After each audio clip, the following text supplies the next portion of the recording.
Hey guys, what's up? This is Mel, and I'm back to talk about The Flash. This time, episode 213, titled Welcome to Earth-2, which premiered Tuesday, February 9th, 2016, on the CW. And guys, I have to say, what a hell of an episode that was. That was fantastic. So, quickly, let's start the clock and let's begin. Just remember, everything I say is based off what I saw on the TV. So, something new that we learned in this episode. Well, we definitely learned that in the last episode, we figured out a way for them to close the breaches between the two worlds, or between the two Earths. So, the beginning of the episode starts off with Barry using his speed to close up all the other breaches except for the one that is in Star Labs.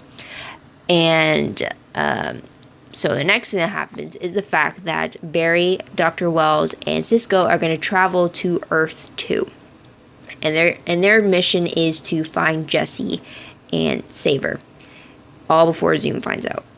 And meanwhile, back on Earth-1, Joe, Caitlin, Jay not only have to keep the breach intact, which turns out is harder than they thought, but there is a metahuman running around the city with no Flash there to save them.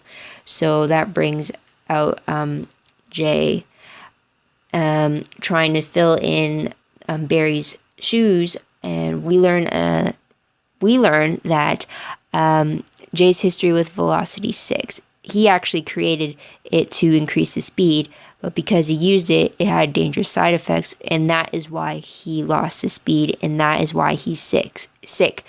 And it's because of the Velocity 6 serum, and that's why he doesn't want Barry near it. So now Caitlin is determined to not only recreate a serum that is beneficial to Jay, but also find a way to kind of reverse what the serum did to him. So he has the support there, and we see him acting as the Flash briefly. So even Joe comments that there was a new move used with the whole speed of force and stuff like that. So there's that.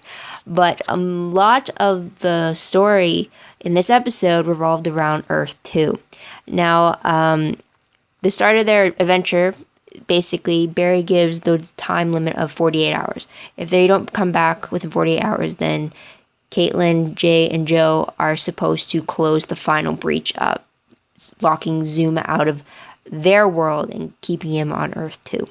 So by the end of this episode, Caitlin and Jay state that there's 24 hours left. So this whole episode takes place in the span of a day.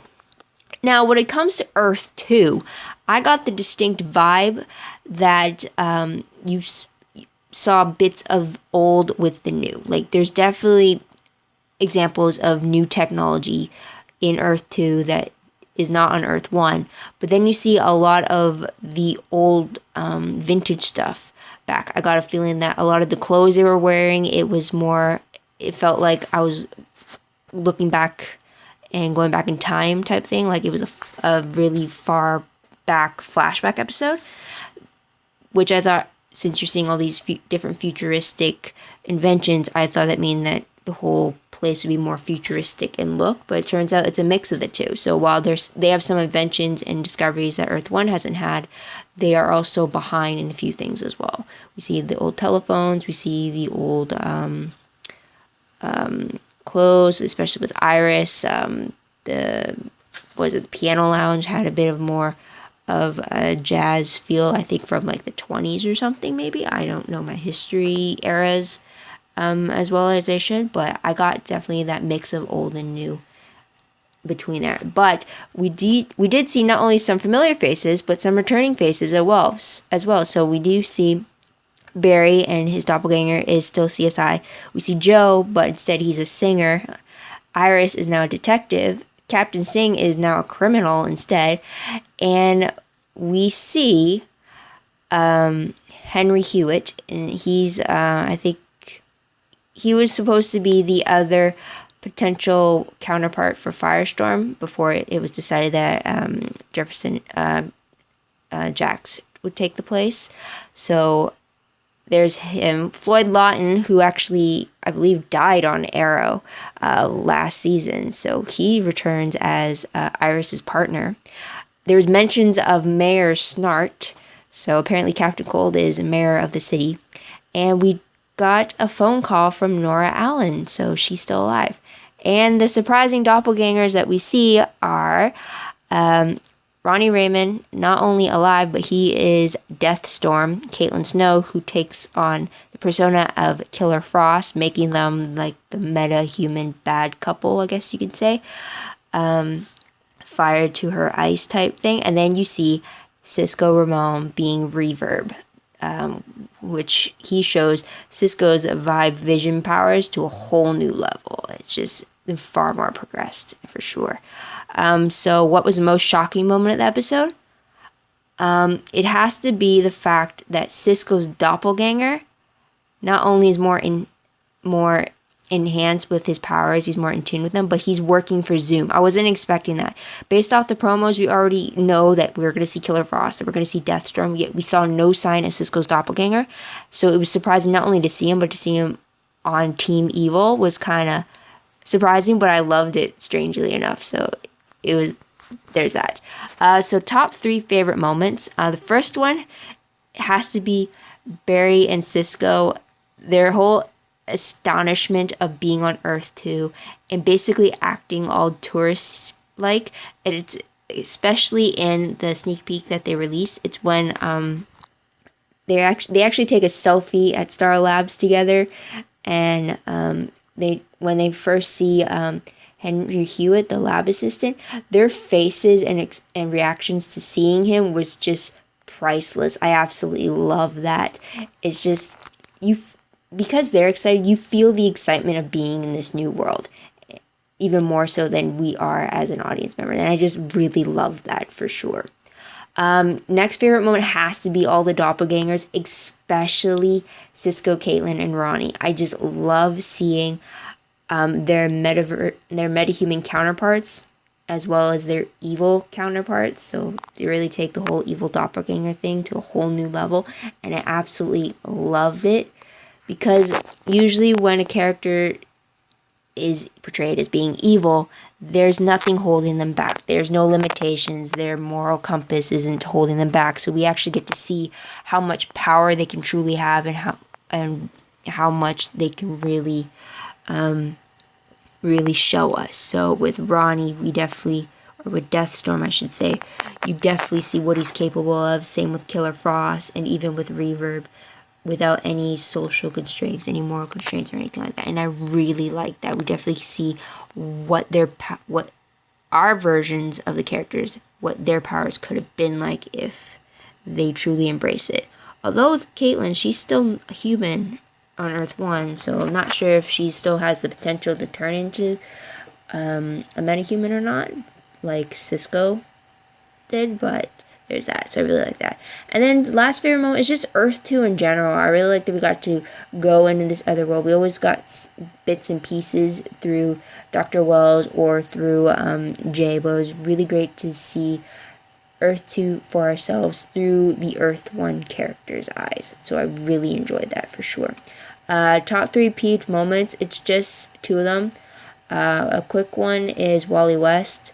He was in one short scene, and I just don't understand why have him there to begin with. He just shows up to see Joe, I think, but that's just it. It's like, it's not even on my radar. It still didn't understand why include him to begin with, if he's only to be shown up. If we're gonna see his counterpart on Earth-2, then I'd get why you'd show him on Earth-1, just to show you what the difference would have been. But he's not shown in Earth-2, so it's like, why did you show him? So there's that. Another thing that irritated me, though, is that during the whole first fight between Barry, Killer Frost, and Deathstorm in the Jitterbug Lounge, when Barry tells Iris to run, she runs out into the open to go across the room, giving Deathstorm a clear shot to fire at her, which then resulted in Joe intervening and pushing her out of the way, which resulted in him getting hit. What irritated me is that she went out in the open in clear view of the guys who are trying to kill her, instead of weaving her way through the furniture, making it harder for them to hit her, she goes right out in the open. It just made no sense whatsoever, especially with Iris being this kick-ass detective. It absolutely made no sense, because it seemed like with her being in this role, you'd think she'd have more common sense when to hide and take cover and then fight back. There's a timer. I hope that made sense. But anyways, I didn't like that whatsoever, and it made more apparent when I saw that scene again. What will I remember most about this episode? Earth-2, for sure. But moving on, random questions. Number 1, since we saw a lot of the doppelgangers in this episode, that pretty much eliminates a lot of the possibilities that people were speculating about on which Earth-1 character is the doppelganger for whoever Zoom is. Like, I know at one point I thought Zoom might be Earth-2 Barry, or some people said Zoom might be Earth-2 Henry, which is still possible since we didn't technically see him in the episode. He was just mentioned. And there's always the possibility that Eddie Thong could be Zoom, because his name was on listed on that old-looking telephone. So, and we saw Cisco, so he's not Zoom. And then we saw other people that could have possibly it. So anyways, with all these characters from Earth-1 that we already know being eliminated as we saw each of their doppelgangers, who do you think Zoom's Earth-1 alter ego is, or do you think we haven't met them yet? There's that. Next question. Did Cisco's doppelganger know Zoom's identity? And if so, could Cisco from Earth-1 figure it out through his vision powers? Because I definitely got the impression that his doppelganger knew the identity, and he was kind of hinting at the fact that Earth-1 Cisco could figure it out if he just honed his powers and unleashed that potential that he is bottling up. So I'm just wondering if it's going to take a while for our Cisco to get to that, or if it's even possible for him to do that. Next question. At the end of the episode, when Barry is with Jesse, there is a man in a mask in another cell. He's kind of like knocking Morse code, maybe. He's repeatedly knocking against the glass. But my question is, who do you think he could be? For some reason, I feel like it's a character we already know back on Earth-1. I don't know why. And then I get some bizarre idea that maybe it's Oliver Queen, who everyone thinks is dead on Earth-2.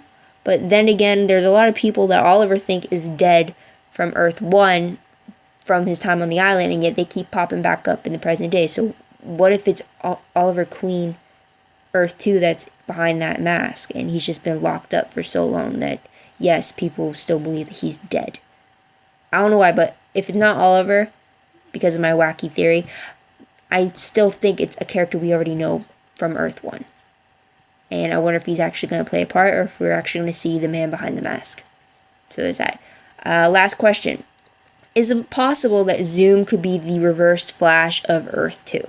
The only reason I'm asking is because Zoom pulled the same move the reverse Flash did on Reverb and Cisco. At the very end, when Zoom kills Cisco's doppelganger, Reverb, he's using that speeding hand through the chest move, and that is the exact same thing that the reverse Flash did to Cisco back in season 1. So I'm wondering if that's just a coincidence, or maybe because it's actually the same person, just from the two separate worlds. Let me know in the comments below if you think I have some, if I'm getting warmer to the theory. But that one move had me sparking that idea, and I'm wondering if anyone else is thinking that as well. So moving on, predictions. Based off of the promo for episode 214, it's part 2 of the Earth-2 adventures. So we're going to see Iris and Barry of Earth-2 be included to the fact that there are doppelgangers from another world. Apparently they're going to team up with Killer Frost, but apparently their mission is going to be not only to find Barry, but to find Jesse, who they believe is probably 99% chance being with her. We know it's 100%, but they don't know that. So my overall prediction that I could say right now is that this Earth-2 trip is either going to result in Wells getting Jesse back. Either she's going to be killed in the crossfire, or we are going to learn about Zoom in some way. We're going to learn something new about him. So, there's that. The only reason I think that, well, if Jesse's killed in this part 2, then that is reason for Wells to go back to Earth-1, because there's nothing really holding him to Earth-2, because that's his daughter was anchoring him back. Now, if he does get Jesse back, then he has no reason to go to Earth-1 unless he's bringing Jesse with him. But I really hope that this episode we do, or the next episode we do learn something about Zoom that could help us find a way to defeat him. And that's about it, just for that episode. So what did you guys think of the episode? Is it what you expected at all? I know there was definitely a lot of Easter eggs in there, but since I don't read the comics, I probably didn't catch them all. But I did catch, I forgot to mention, that those tunnel flashes that we see when they're being thrust through that speed cannon, we saw a version of the Green Arrow, we saw another version of the Flash, we saw a picture of Supergirl, and we saw an image of the Legion ring, which I remember from Smallville, and it has to do with time travel. So that's all that I can remember about that. But I know as comic book readers, you might have picked up on a lot more Easter eggs, so let me know in the comments below about what I missed. I'm excited to see just how they inputted those things. I know West Allen is supposed to be another one. But yeah. Also, don't forget to like this video, subscribe to my channel, and check out my other videos if you haven't already. Thank you guys for watching. I truly appreciate it. Don't forget to check my Tumblr if you want any more stuff about The Flash, whether it's episode synopses, promos, sneak peeks, GIFs, quotes, any of that. I reblog all that, so links for those down below. And that's about it. So I hope you guys come back next week to see what I have to say about part 2 of the Earth-2 adventure. And until next time, this is Mel wishing you all a great day, great week, wherever you are. So until then, bye for now.